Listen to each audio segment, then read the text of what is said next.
Hi, everyone. I'm Krista. I'm a research engineer at Databricks, working on the Mosaic research team. And today I want to talk with everyone about how we're going about productionizing agents for various enterprises at Databricks, and specifically some of the work that we're doing to push the cost quality frontier. All right, so what I'm hoping that you'll be able to learn by the end of this talk, even though we only have 10 minutes together, is first an overview of where enterprises are applying AI agents in production today. So sort of what are the common use cases? Second, what are some of the common challenges with building and then productionizing agents for these types of use cases?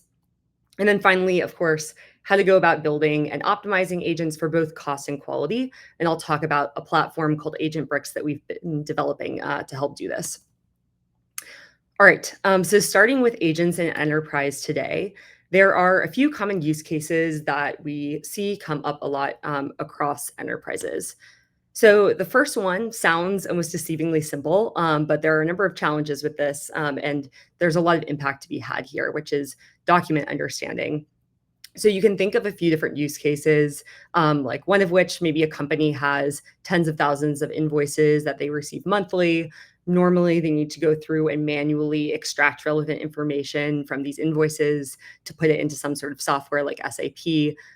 But as you can imagine, this takes many, many hours to do, and it would be great if we could automate this process. Or similarly, you can imagine, let's say we had an e-commerce platform that has millions of product specs that are sort of buried in PDFs in these unstructured documents. How can we extract relevant information about those products so that they can then surface that information on their website for customers? Another common use case is knowledge assistance. So there are a few ways that this comes up, but you can imagine an internal use case where maybe a firm wants to create some sort of deep research tool that's powered by many of their own internal documents to help the sort of productivity of analysts on their team. Or you can imagine a external facing use case where maybe there's a company that wants to build a chatbot to deploy on their website, and there are very specific brand guidelines that the chatbot needs to follow that we somehow need to optimize for. And then, of course, there are many, many other use cases. People are very excited about Gen AI and everything that AI agents can do. But some of these might be a company wanting to fine tune a custom LLM for a certain task, like generating good titles for articles, for example. There are so many more use cases here. And then naturally, you might want to chain these different components together too. So this is something that also comes up. All right, so what are some of the common challenges in actually getting these types of agents to production? Unsurprisingly, there are many. So one of these challenges is that there are many design decisions that need to be made when you're trying to create a very performant agent. So this ends up involving lots of manual setup and trial and error. So for example, trying out different prompts manually, testing out different types of architectures, plugging in and out different tools, plugging in and out different types of models, and sort of seeing what works best. And this can be pretty time consuming. The other piece here is that naturally we want to be able to optimize our system for both cost and quality. And different types of tasks or use cases will have different ways they prioritize these, but there's always a trade-off between the two. And here, this is a graph that shows cost on the x-axis. This is log scale, and then quality on the y-axis. And this is from some benchmarks that we did on information extraction with out-of-the-box models with a decently optimized prompt. And here you can see that in order to get decent quality, we really need to pay up. Like, it becomes more expensive. And that's not always feasible for people when cost isn't a factor, and especially for this information extraction use case when you might have really high volumes that you want to do inference over. And so in order to sort of push this curve up into the left here, you need a lot of the latest research. And so not every company can afford to have a full in-house research team working on every single problem. So the question is sort of how do we do this? And then finally, evals are naturally always a challenge.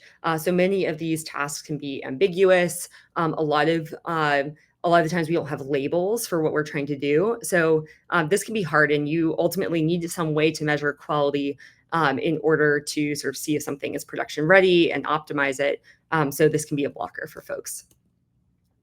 All right, so now getting into how we can actually go about building AI agents with this Agentbricks platform that I mentioned earlier. So our goal here when we were working on this platform was to enable enterprises to very easily create and optimize AI agents for both cost and quality. And I'll talk about what this means in a second. So basically, the product here is, again, this platform called Agentbricks. We have a brick for all of the use cases that I mentioned earlier. So information extraction, knowledge assistant, this multi-agent supervisor that can chain together different tools like MCP servers, Genie, which is sort of a text to SQL application, or any of these other bricks to create a multi-agent system. And then finally, custom LLM, which is basically tuning an LM for a particular custom use case. So again, we don't have too much time here, so I'll give a high-level overview of how this works, and if folks have questions, please reach out afterwards. But there are a few steps to building an agent with Agentbricks. So the first is that as input, we take in some high-level specifications. So this is a task, whatever task you choose to set up. So maybe it's knowledge assistant, maybe it's custom LLM, but this is something the user will choose. They'll provide a description of the agent that they want to build. So just a high level natural language description saying what they want.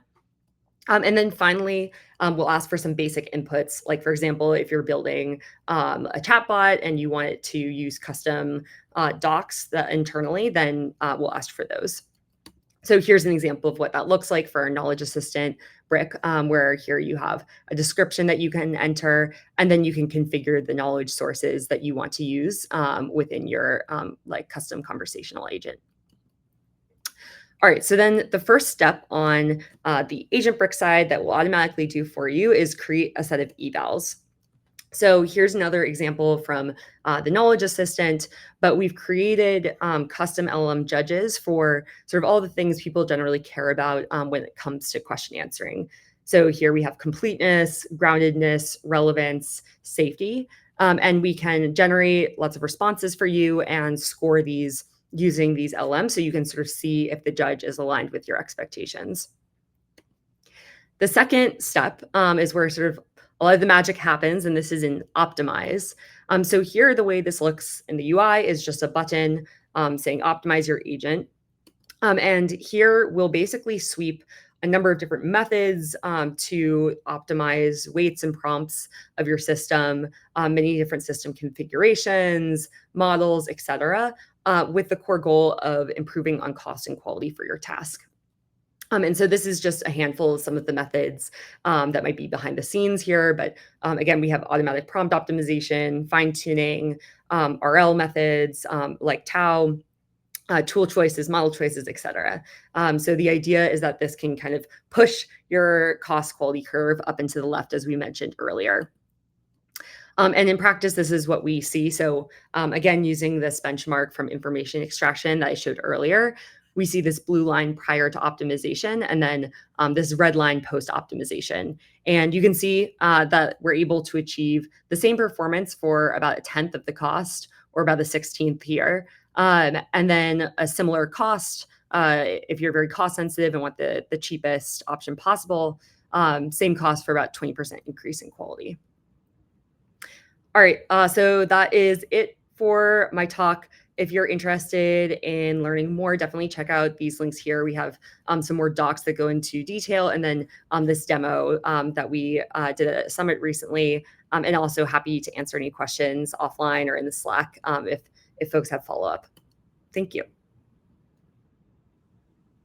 Awesome. I would maybe just go, yep, that's exactly what I was just about to say. Going back to the QR codes. Awesome. Yeah, this is great. Awesome to see sort of like, pushing that Pareto frontier on cost and quality. I find that that's like often a challenge of like, big models, capable but expensive. So this is super cool. Yeah.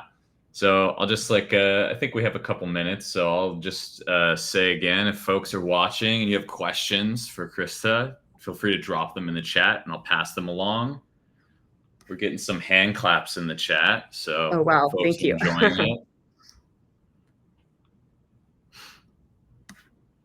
Not seeing any questions come through, so maybe I'll just kind of take one off the dome. So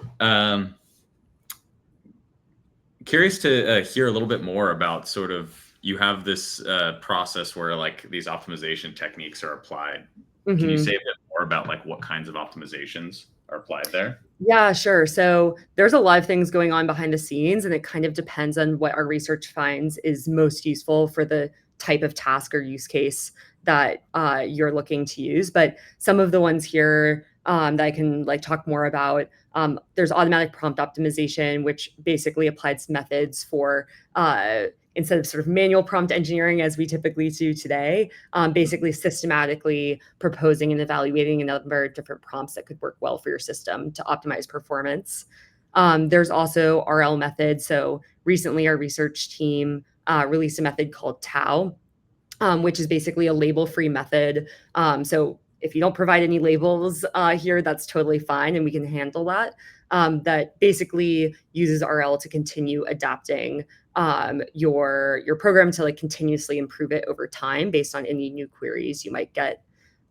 So those are like a few of the types of methods, but we're always like iterating, and that's basically like my whole job is to work on the things behind the scenes here. So we're like making sure all the best and latest research is powering the bricks. That's awesome. Is just curious, because I think there is a relationship between these things. Is any of that powered by like DSPy in the background? Yes, DSPy, which I worked on heavily in my PhD, is definitely sprinkled in here for sure. Awesome, awesome. Big fan of DSPy. Cool. Same. I'm glad to hear. I often actually, you know, if you worked on it, maybe you can answer this question. Sure. I often get people asking me, is it DSPy or DSPy? It is DSPy, but as long as you're using it and enjoying it, that's all that matters. So, yep, awesome. Well, thank you so much for your time. This is amazing. So, again, folks, go check out Agentbricks. Awesome platform. Do less work, get better results. Exactly. Awesome. All right. Thanks. Bye. Thanks.